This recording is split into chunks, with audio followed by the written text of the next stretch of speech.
eu quero fazer uma reflexão rápida com vocês. E na verdade me parece que vou dizer tudo aquilo que aqueles que passaram aqui já disseram. Talvez só mostrando um pouquinho mais um contexto bíblico sobre Deus, você e seu negócio, sobre essa visão de crescimento, de relacionamento, de consagração, de entender que não há problema nenhum no enriquecimento individual. Deus sempre deixou isso muito claro, mas também sempre houve uma claridade muito grande, que o propósito sempre foi o coletivo. É só você olhar, Noé é chamado para resolver um problema coletivo. Sempre que um problema aparece, alguém precisa se levantar para solucioná-lo, para atender a demanda. É assim que a vida funciona. Há um problema, Deus precisa de um povo, então Abraão dá para resolver. Há um problema, o Egito tem uma crise, então alguém precisa resolver. Há um problema, meu povo precisa ser liberto, então alguém precisa ir ao Egito, libertar um povo. Há um problema, os filisteus estão se opondo a Israel, então alguém tem que matar o gigante, alguém tem que vencer os midianitas, alguém tem que se transformar em rei. Há um problema, as nações enriqueceram e se fortaleceram, então vamos ter um rei rico, sábio, poderoso, como Salomão. Jesus deixa os céus para vir à terra, para quê? Para trazer um produto que na terra não tem. Que produto é esse? Um sangue inocente, puro, santo.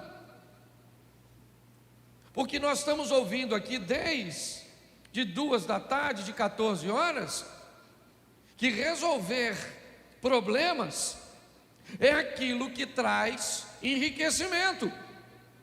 Talvez não traga prosperidade, mas com certeza traz dinheiro.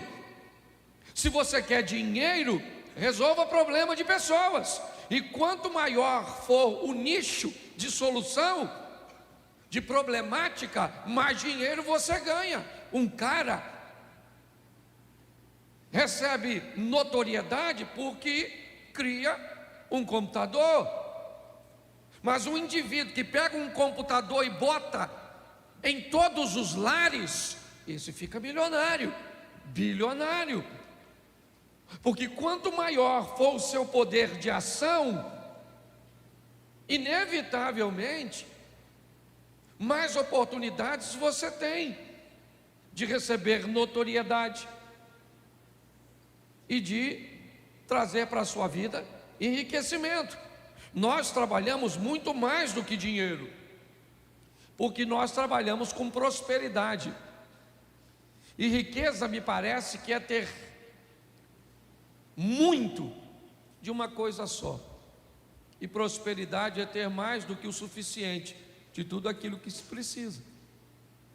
Mas eu sei, eu não sou tolo, eu sou pastor, eu lido com gente e sei que o que gente está procurando, na maioria das vezes, é grana. Mas eu aprendi também que quem trabalha para Deus, por exemplo, por dinheiro, também pode trabalhar para Satanás por um salário maior. Se o assunto é grana, é só business, é só negócio. Então eu preciso te mostrar que não há problemas, desde que você entenda os princípios. E vou gastar 20 minutos, no máximo 30, com vocês. Mas quando nós vamos entender o ambiente de criação, os códigos do início, talvez só em observar o primeiro capítulo de Gênesis, eu já descubro a melhor maneira de conduzir a minha vida aqui nessa terra. E eu tenho falado para aqueles que caminham comigo aqui, porque o modelo da criação é o modelo de uma vida de sucesso. É só você replicar em qualquer área da sua vida e você vai ver que as adversidades, elas vão surgir, porque enquanto tivermos no mundo, teremos aflições. Por mais corretamente que você viva, as adversidades farão parte dos processos que você vai enfrentar. Mas eu acho que vale a pena primeiro entender como tudo começa. No princípio cria Deus céus e terra. Esse versículo já me diz que uma coisa vem primeiro que a outra. O céu vem primeiro, a vontade de Deus vem primeiro. O que tem no céu? A vontade de Deus. Seja feita a sua vontade, assim ou aqui na terra, como ela é feita no céu. Você já ouviu: juntai tesouro onde? No céu, onde ladrão, traça e ferrugem não pode roubar. Buscai primeiro o reino de Deus e a sua justiça, e as demais coisas vos serão. Isso. Que adianta o homem ganhar o mundo inteiro e perder o céu? Então é muito importante nós entendermos: pastor, mas isso é muito abstrato. Porque o céu não se ensina, o céu se revela. Ninguém consegue ensinar o reino para ninguém, porque você não consegue ensinar o reino. Você consegue ensinar o texto bíblico, mas o reino se revela. É importante entendermos isso. Se você vai olhar, vamos tratar da seguinte forma, num linguajar mais prático: o que Deus vai abrir? Um negócio que vai surgir da onde? Do nada. A terra era sem forma e vazia, e Ele começa a estabelecer também um princípio de vida. Qual? A fé. Ao chamar à existência as coisas que não existem como se elas já existissem, o que Deus está estabelecendo é a fé. É isso. O que a Bíblia está dizendo é que se eu quero ter uma vida vencedora, próspera nessa terra, primeiro eu entendo que o reino de Deus é prioridade. Os céus vêm primeiro. Há um tempo atrás, alguém queria dar o dízimo na igreja aqui, sendo membro de outra igreja, e eu disse para essa pessoa que não podia dar. E ele me disse que eu não sabia o valor do dízimo dele, porque se eu soubesse, eu receberia. E eu disse para ele que não interessava o valor do dízimo dele, ele não era grande o suficiente para comprar meu princípio, por maior que fosse o valor. Nós precisamos entender que os princípios não podem ser quebrados, que os céus vêm primeiro, que a fé é base de vida. É assim que funciona.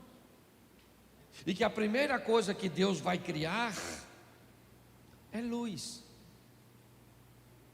é conhecimento, é informação.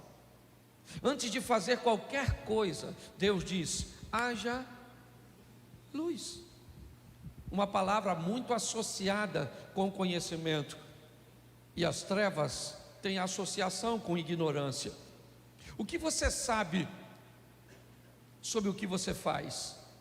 O que você sabe sobre o que você vende? O que você sabe sobre o que você representa? Vá tentar evangelizar alguém sem conhecer o evangelho, e muitas vezes alguém desmonta todo o seu argumento com uma pergunta que você não consegue responder. Quanto mais conhecimento, quanto mais informação você obtiver daquilo que você quer fazer, maior a possibilidade de êxito. Hoje eu vejo pessoas tentando construir coisas num ambiente de escuridão. Você quer o quê? Quer vender o quê? O que você sabe sobre esse produto que você quer. Provavelmente você só quer vender porque descobriu que alguém vendeu e ficou rico. E se alguém está ganhando dinheiro, é isso que você faz, você replica. E muitas vezes, mesmo replicando algo que deu sucesso na vida de outro, você fracassa. E isso provavelmente vai te machucar mais ainda. Quer casar? Leve luz. Quer arrumar amizade? Leve luz. Quer estudar? Ilumine. Traga luz para saber se aquilo que você está planejando fazer vai trazer para você o resultado que você espera. Porque eu vejo gente que está com 50 anos estudando ainda para uma hora arrumar emprego. O que você faz? Não, estou me especializando. Pô, deve ser para ir para o céu, para trabalhar lá, ou para o inferno. Porque está... Você conhece alguém assim? Não precisa levantar a mão. Tá certo? Mas é importante nós entendermos isso. E aí eu peguei 3 exemplos rapidinhos aqui. Dá para botar o texto para mim, Henrique? Dá? Então coloca aí. 2 Crônicas, capítulo 29, verso de número 8.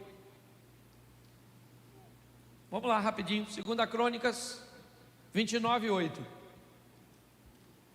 Por isso a ira do Senhor caiu sobre Judá e sobre Jerusalém, e ele fez deles objeto de espantos, horror e zombaria, conforme vocês podem ver com os seus próprios.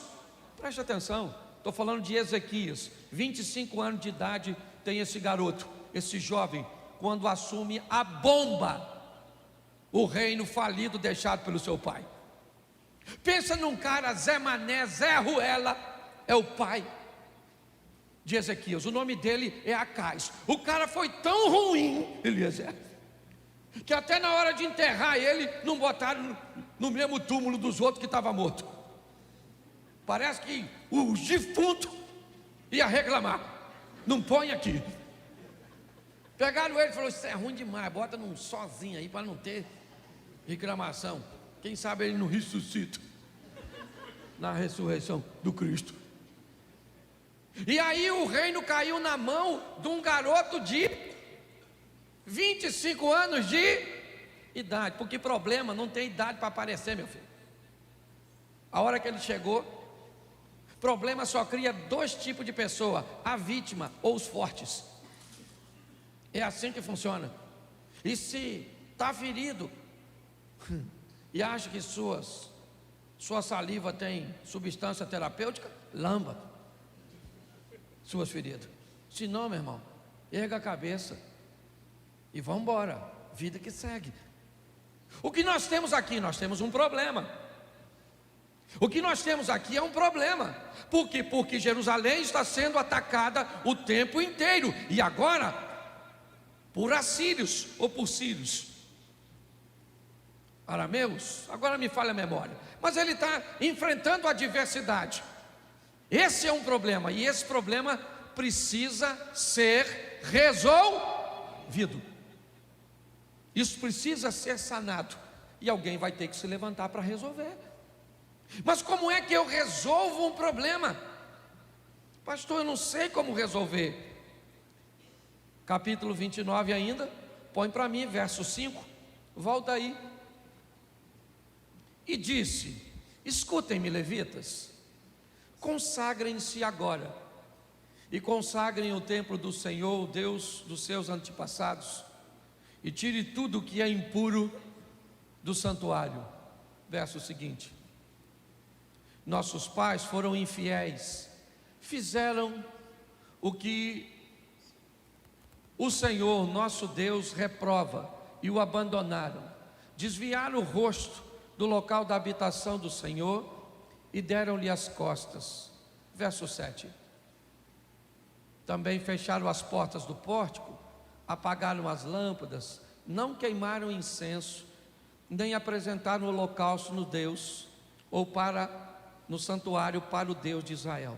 Preste atenção.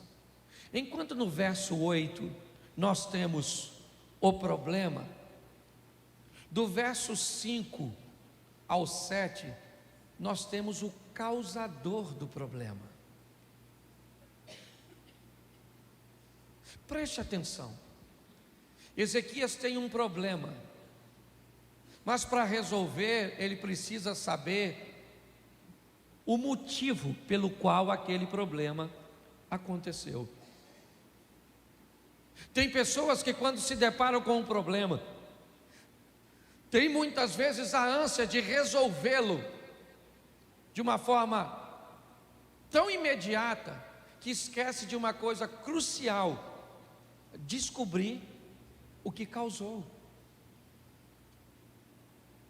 Fazer uma leitura, e é isso que ele faz. Ele diz: olha, nós temos um problema. Qual é? A humilhação, o escárnio, toda a dor que nós estamos vivendo. Mas o que aconteceu? Por que é que aconteceu? Ele diz: eu vou explicar. Nossos pais viraram as costas, não queimaram não queimaram incenso, não adoraram ao Senhor.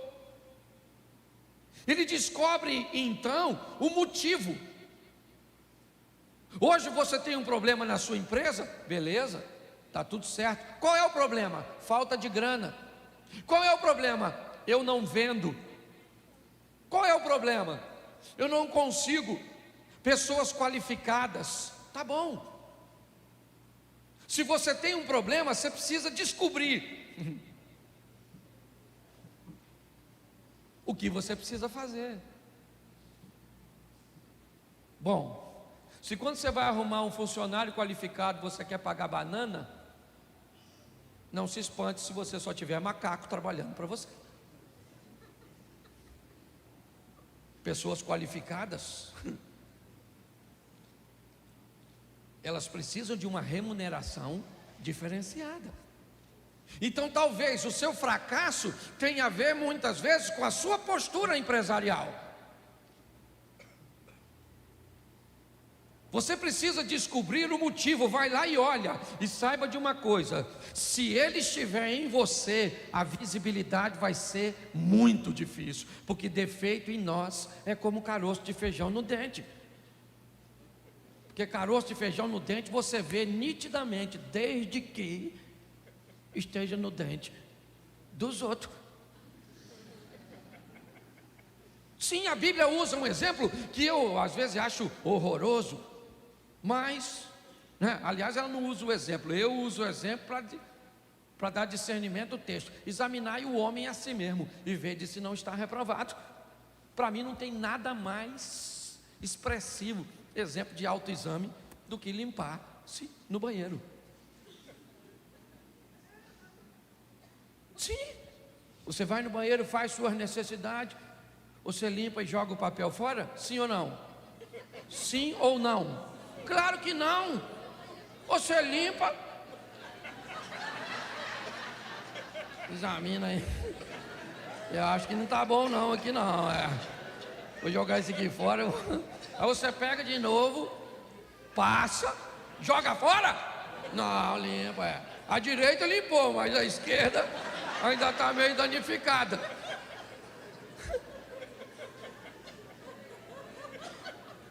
Mas é verdade ou não? Pode ser feio, mas que é esclarecedor, é. O que Ezequias faz? Ele olha e diz: gente, olha só, nós estamos nessa situação por causa disso, porque não tem planejamento, porque não tem verdade, por causa de tudo aquilo que você já ouviu. Mas normalmente, dependendo da religiosidade que nós temos, o culpado não somos nós. Quem é? O diabo. O satangos. Pastor, o inimigo está furioso com a minha empresa. Nossa, sua empresa deve ser extraordinária. O diabo se levantar só contra você. Você deve ser, Então, você pare e gaste um tempo, invista um tempo. Chame alguém de fora às vezes, alguém que pode te dizer. E por favor, se alguém te disser uma verdade dura, aceite, porque tem gente que paga caro para alguém ir lá e dizer onde o problema está, e depois que a pessoa vai embora não resolve. Então o cara falou: nós estamos lascados, rapaziada. Esse Zé Mané aí está invadindo a gente aqui, botando para quebrar em nós. E alguém falou: por quê? Ele falou: eu vou falar para você, por causa dos nossos pais, umas besteiras que eles fizeram lá atrás, e nós estamos lascados. E agora, quem poderá nos defender? Ele diz: o Zequias. É para isso que eu vim, para resolver essa pendenga. E eu gosto disso. Versículo 10, bota aí rapidinho, meu filho. Ajuda aí, o irmão. Isso. Pretendo, pois, agora fazer uma aliança com o Deus de Israel, para que o fogo da sua ira se afaste de nós. Eu gosto do Zequias, 25 anos de idade. É novo, mas é macho. Ele falou: o negócio é o seguinte, meu irmão. A casa caiu. Estou resolvido a mudar essa história. Mudar o quê? Acender as lâmpadas que papai apagou. Abrir as portas que papai fechou. Contratar os sacerdotes que papai demitiu. Se nós mudarmos a nossa postura, inevitavelmente o resultado vai mudar, gente. Nós estamos ouvindo isso o tempo inteiro, tempo inteiro, tempo inteiro. Deus falando através dos preletores. O cara olhou e ele fez tudo certinho, tudo. Pensa num cara maneiro, o Zequias. Restituiu o culto, celebrou a Páscoa, retirou a oferta. O cara fez tudo certo. E quando você faz tudo certo, qual é a canção que você gostaria de cantar? Vai dar tudo certo. Porque a gente pensa que é assim: fiz tudo certo, vai dar tudo certo. O discípulo, Jesus falou para o discípulo: ó, entra no barco e vai para o outro lado. Eles falaram: claro, vamos entrar no barco e vamos para o outro lado, para onde Jesus mandou. O vento era o quê? Era o quê? Era o quê? Contrário? Mas quem mandou eles irem? Então o vento tinha que estar soprando onde? Mas não estava. Porque às vezes você pensa que obedecer te dá o direito de que tudo vai dar certo. Esse cara fez tudo certinho. Mas dá uma olhadinha nesse texto aqui, capítulo 32, verso de número 20. 2 Crônicas 32, 20. Por isso o rei Ezequias e o profeta Isaías, filho de Amós, oraram aos... O que eles fizeram? Eles fizeram o quê? Oraram. Sim ou não? Sim. E por que ele está orando? Você sabe por que esse cara está orando? Porque ele já fez tudo o que podia fazer e agora não tem mais nada que ele possa fazer. Então, por favor, deixe para orar no final. Pastor, mas eu não tenho que orar no começo? Hoje não. Primeiro você trabalha, você estuda, você ilumina, você faz tudo, você faz tudo que você puder. Aí não deu certo: pastor, eu fiz tudo certinho. Ele falou: então, meu filho, vai lá e dobra o seu joelho e fala com Deus. Porque Ezequias fez tudo. Sabe o que aconteceu? O inimigo mais poderoso da terra naquela época, um tal de Senaqueribe, um cara fera, cercou a cidade do Ezequias. Não tem rota de fuga, não tem nada. O Ezequias chamou Isaías e falou: Isaías, meu filho, está vendo isso aí? Ó? A gente faz as coisas tudo certinho. Ó. É isso aí que Deus faz com a gente. Essa injustiça, sabe? Por isso que às vezes eu penso que ser bom é que é ruim. Porque tem gente no meio da diversidade já fica com o coração.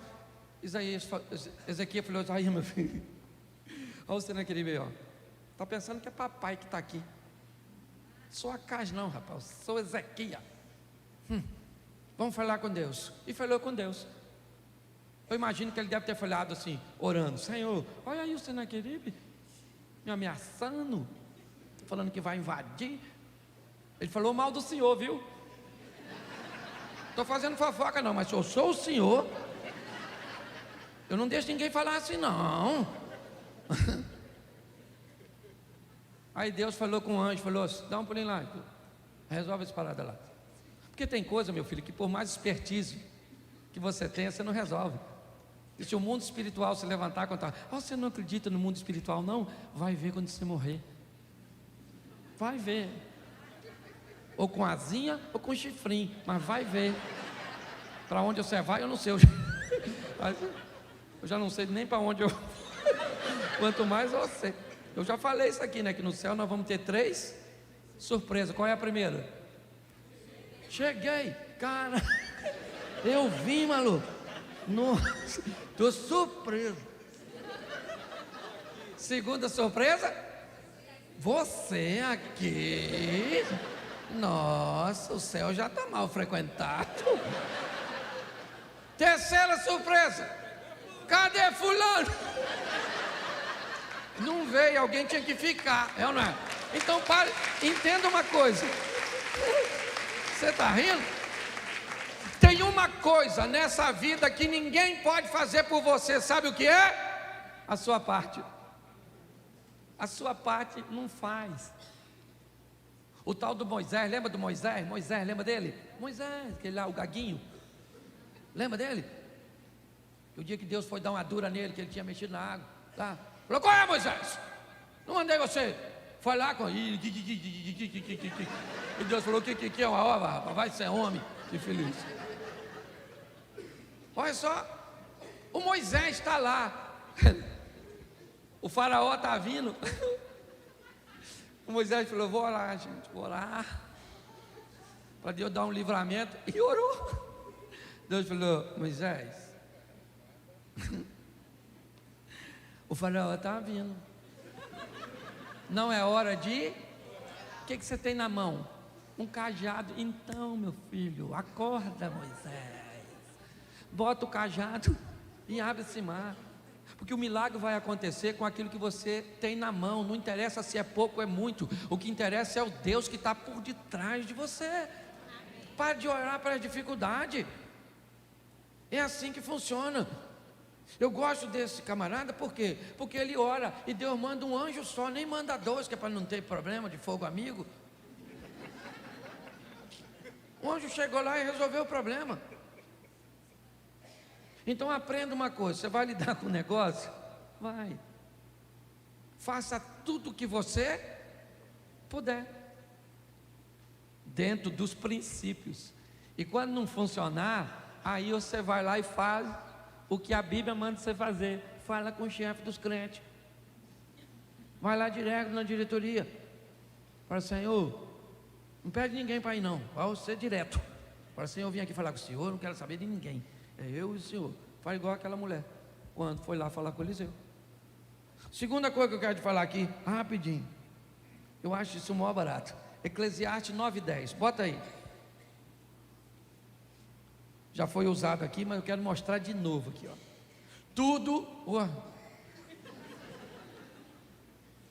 o que suas mãos tiverem que fazer, que o façam com toda a sua, pois na sepultura para onde você vai. Parece uma ameaça.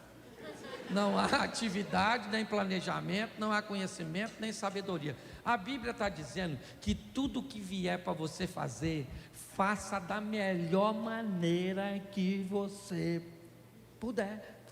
Pare de fazer as coisas para os outros e faça as coisas para Deus. É assim que funciona. Se tem uma coisa que eu acho legal na construção do templo, que Salomão liderou, é esse texto aqui, ó. Primeiro livro dos Reis, capítulo 6, verso 7. Coloca aí. Primeiro livro dos Reis, 6, 7. Na construção do templo, só foram usados blocos lavrados onde? Ou cortado nas? E não se ouviu no templo nenhum barulho de nem de qualquer outra durante a sua. Isso é extraordinário, porque eu fico imaginando que tipo de pedreiro, de profissional que o Salomão contratou. Ele falou, ó, tem que cortar tudo longe para chegar aqui só encaixar. Não quero barulho, não quero nada. O que esse texto está dizendo é que alguém que entra para fazer a obra do Senhor tem que ser bom naquilo que faz. Você tem que oferecer o melhor serviço. Você tem que fazer o melhor. Tem uma historinha que eu gosto muito de um garoto, um rapaz, na verdade era um empresário do ramo de marketing, morava nos Estados Unidos e queria cortar a sua grama. Então ele faz, procura um anúncio que recomende para ele um jardineiro.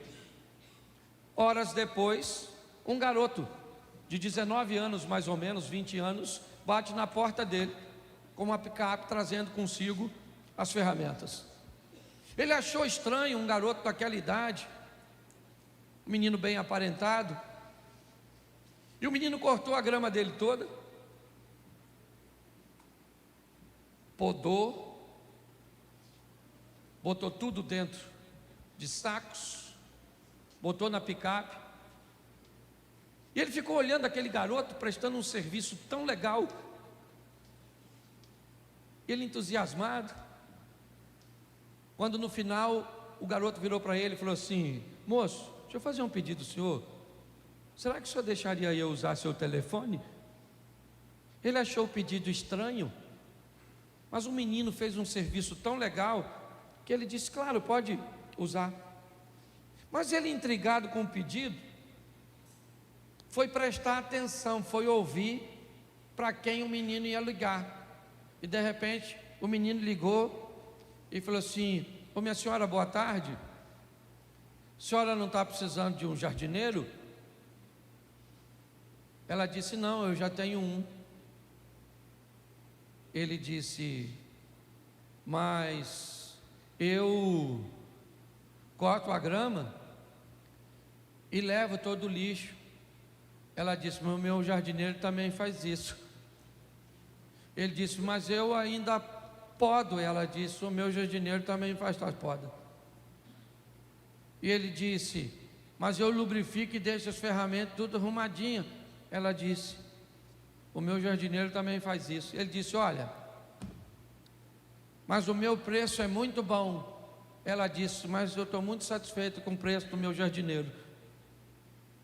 Aí ele disse: ó, tá bom, muito obrigado pela atenção. E desligou o telefone. Aí o homem que estava ouvindo disse para ele: acho que você perdeu uma cliente. E ele disse: não, o jardineiro dela sou eu. Só estava fazendo uma pesquisa de satisfação.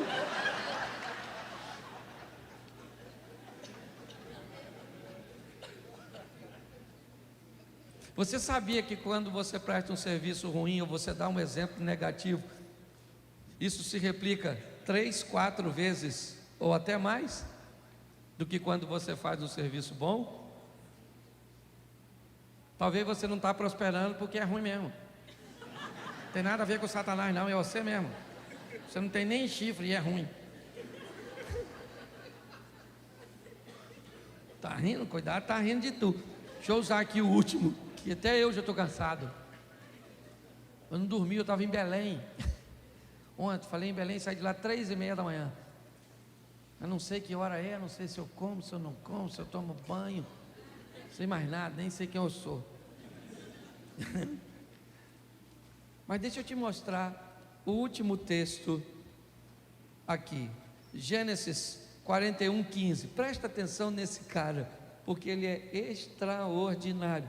Também é um solucionador de problema. Você já ouviu falar dele aqui? José do Egito.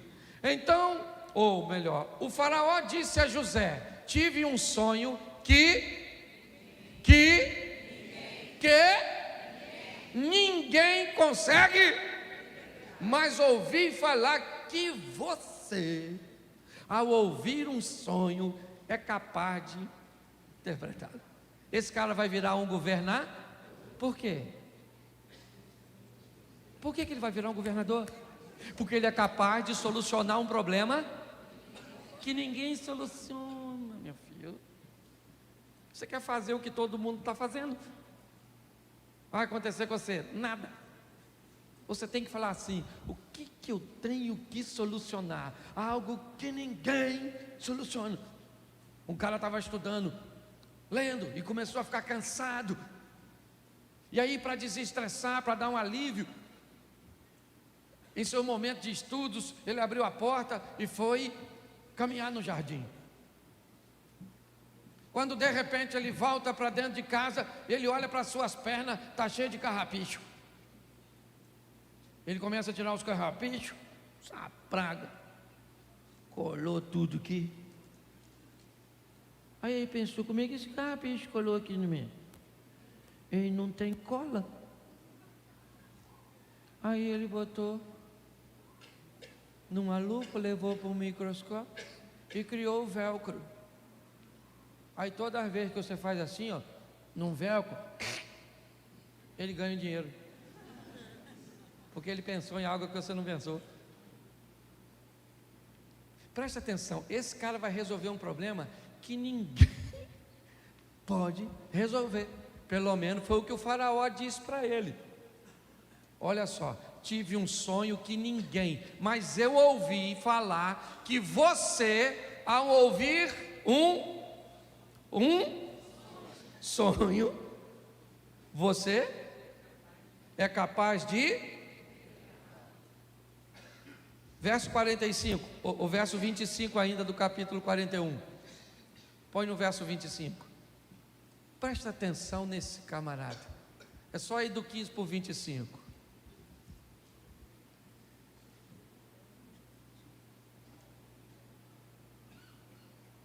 só um minutinho que eu dei o versículo errado. Isso, é o verso 16, perdão, primeiro. Olha o que José falou. Respondeu-lhe José: isso não depende de, ou seja, interpretar não depende de, mas Deus dará ao faraó uma resposta. Preste atenção no que esse cara está respondendo. Ele está conversando com quem? Com o faraó, que se acha um Deus. Aí o faraó fala para ele assim: eu ouvi falar que você é capaz de solucionar um problema que ninguém soluciona. O que é que ele fala? O faraó: soluciono mesmo. Entendeu? Comigo é assim mesmo. Apareceu o problema, eu soluciono. Não, ele falou: deixa eu falar uma coisa com você, faraó. Eu não soluciono nada, mas eu conheço um Deus que soluciona. Bom, das duas, uma. O que José está dizendo para o faraó, que não é bobo, pode parecer duas coisas: ou ele é um Deus encarnado num homem, ou ele então é alguém que é um homem, mas anda muito perto, e para o faraó qualquer uma das duas coisas serve. O que o Zé está vendendo é o peixe dele. E pensa num cara malandro, é esse tal de Zé. Quando ele fala para o faraó, ele falou: eu não faço nada, mas eu conheço um Deus, me trouxe para cá por uns caminhos esquisitos. Entrei numa cisterna, fui para a casa de um camarada, que a mulher dele quis pegar eu, quase que eu peguei a maluca, uma gostosona lá, mas eu fugi, e aí fui preso. Interpretei um sonho dos malucos lá, um morreu, um veio para cá, esqueceu de mim. Eu estou cansado dessa vida, é muita desgraça para um Zé só. Não, o cara está lá, e agora ele está dizendo para o faraó: não sou eu, mas tem um Deus que vai dar para o senhor uma resposta favorável. Gente, ele está falando com o faraó. Se ele fala algo de ruim, o que o faraó podia mandar? Só por causa da coisa ruim. Eu lembro da história de um rei que teve um sonho, que os dentes dele caíam tudo, e ele pegava o único dentinho que ficou e ficava escovando. O dente dele não caiu no sonho. Ele chamou os sábios dele de tudo e falou: gente, estou com um sonho que me perturbou. Sonhei que meus dentes caíam tudo, ficava um dente só, e eu cuidava do dente, o dente caiu. Eu preciso de uma interpretação. Aí chamaram um sábio. Aí o rei falou: sonhei que meus dentes caíam tudo, ficava um só, eu escovava e ele caía. O sábio falou: nossa, que coisa ruim. Deixa eu falar uma coisa para o senhor: os dentes do senhor que está caindo eram os parentes do senhor que ia morrer, e o último dente era o senhor. O rei falou: prende esse miserável, prende essa peste, está falando coisa mal a meu respeito, rapaz, que eu vou morrer, coisa nenhuma.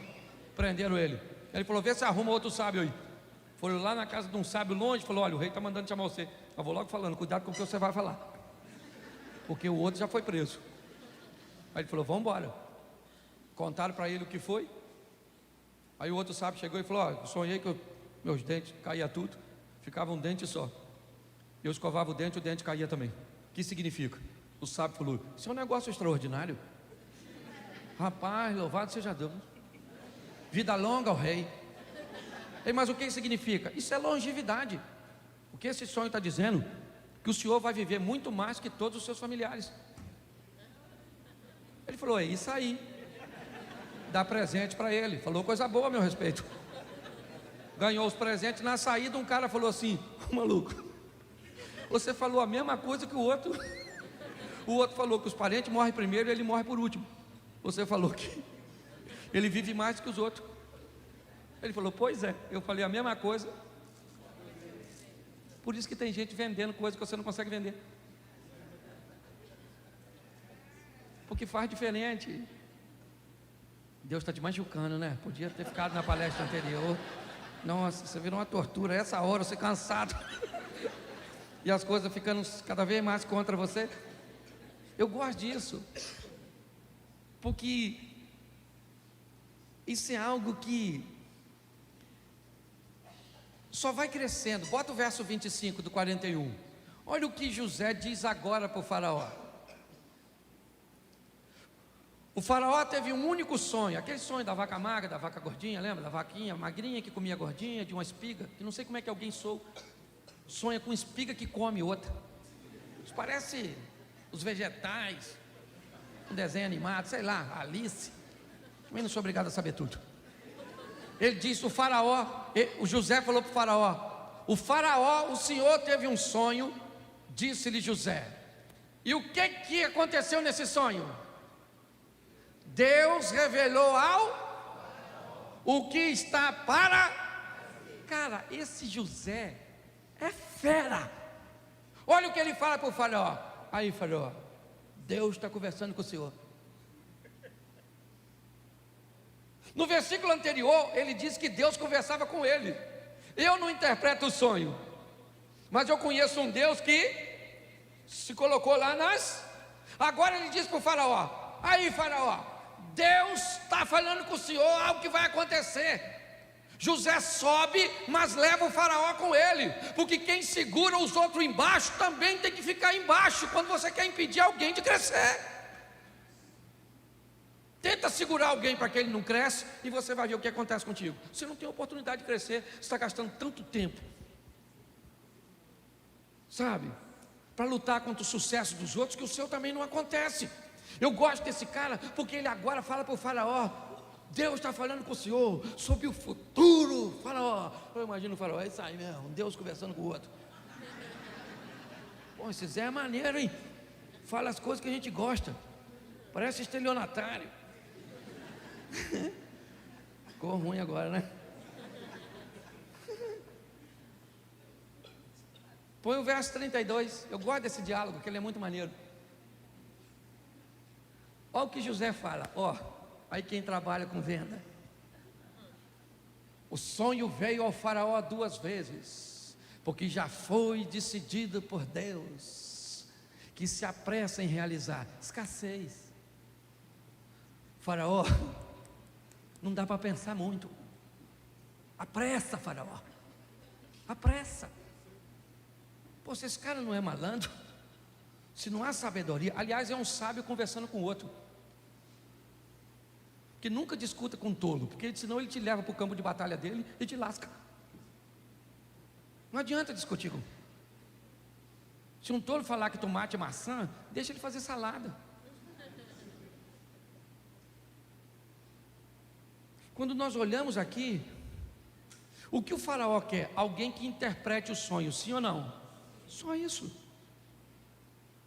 Mas olha o que José diz no verso 33, depois de dizer que havia pressa. Procure agora, ó faraó, procure o quê? Procure o quê, faraó? Um homem. Sou eu. É isso que ele está falando. Procure um homem criterioso. E sabe, um homem aí no seu reino, qualquer um, sabe, que conversa com Deus, que resolve aquilo que ninguém resolve. O cara está vendendo o peixe dele, cara. E muito melhor que isso, levando ou levantando a moral de quem vai comprar, do cliente. Ele diz: um homem criterioso e sábio, e ponha-o onde? No comando da terra do versículo 38. Presta atenção, é o do 33. Bota o 34 para eles ver, porque eles não vão ler depois mesmo. Pelo menos lê aqui. O faraó também deve estabelecer supervisores para recolher o quinto da colheita do Egito durante 7 anos de fartura. O cara, para mim, ele não deu essa resposta na hora. Ele falou: faraó, segura a onda aí. Porque ele já veio com a solução. Porque rico não fica quem identifica problema, mas sim quem soluciona. O problema ele já sabia, 7 anos de fartura e 7 de... Mas e aí? Ele diz: não, você precisa mudar seu sistema de plantio, mudar seu sistema de colheita, mudar seu sistema de armazenamento, mudar seu sistema de comércio, mude tudo, economize a quinta parte, porque isso dará a você condições de sobreviver o período de verso 38 agora. Por isso o faraó lhes perguntou: será que vamos achar alguém como este homem, em quem está o Espírito Divino? Você sabe por que o faraó disse que tinha nele o Espírito Divino? Porque ele já tinha dito para o faraó que tinha o Espírito Divino conversando com ele. Porque senão o faraó não ia dar mole. Falou: olha o Zé aí, ó. Você vai virar governador. Dá prisão para o governo. Que isso não aconteça no Rio de Janeiro. Nossa, eu tinha nada que falar isso. Caraca, mano.